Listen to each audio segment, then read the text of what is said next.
As an economist, I build mathematical models. It's really central to what I do. And why? Well, we use mathematical models to represent clearly our understanding of the economy, to predict what happens in an economic environment, like suppose there's changes in government policies, tax policies, exchange rate policies, monetary policies, what happens? The models that fascinate me are ones that are ambitious enough to confront macroeconomic questions, questions that pertain to the whole economy, and rich enough to feature a role for financial markets. Uncertainty is central to these models and how they're used. The models are dynamic, they capture the evolution over time of economic variables. They're stochastic, they include random impulses that are transmitted through the economy. And some attributes of these models must be revealed through data. That's where statistics comes into play. And it's a critical part of economics being evidence-based is our willingness to measure as well as acknowledge the uncertainty in our answers to important questions. So people inside economic models make guesses about the future. So if I'm a model builder from the outside, I have to model people inside making these decisions. And the initial set of models I looked at, the people inside the model had things figured out.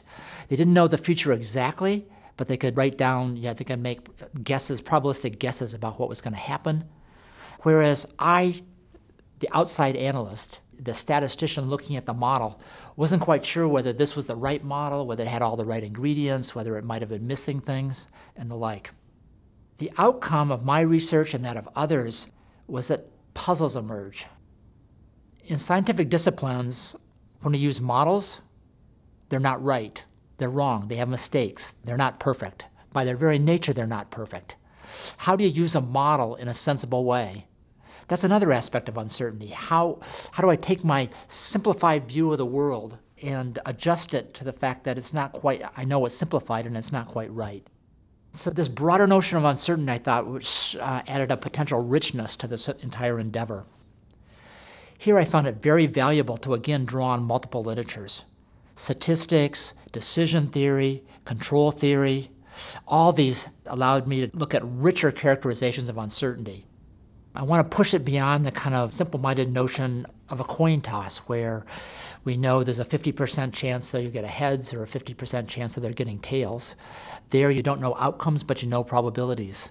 We use simplified models. They may not be right, but we still think they provide useful insights into making decisions. How do we capture uncertainty in these much broader terms? How do we understand why financial markets are bold sometimes and cautious other times? How do we turn that into formal models? And by formally capturing how investors struggle, it opens the door to producing a kind of extra richness in terms of how we think about financial markets. How about policy making? When we're trying to design sensible economic policies, we're doing this in a set of circumstances where the overall knowledge base of the economy is limited. This is true from the standpoint of thinking about monetary policy, fiscal policy. It's also true in thinking about climate change and the economic impacts of climate change. We certainly believe that there's economic impacts that potentially affects climate change, but how big are they? How consequential are they? We don't have precise estimates on that, but yet we still want to be making intelligent and informed decision making. Thinking about uncertainty in these broader terms, I think opens the door to having much more sensible approaches to thinking about economic policy design. It requires a more mature public. It requires a public that doesn't demand simplistic answers on the part of policymakers and economic advisors. It allows the public to accept the fact that a discipline like economics doesn't have answers to everything.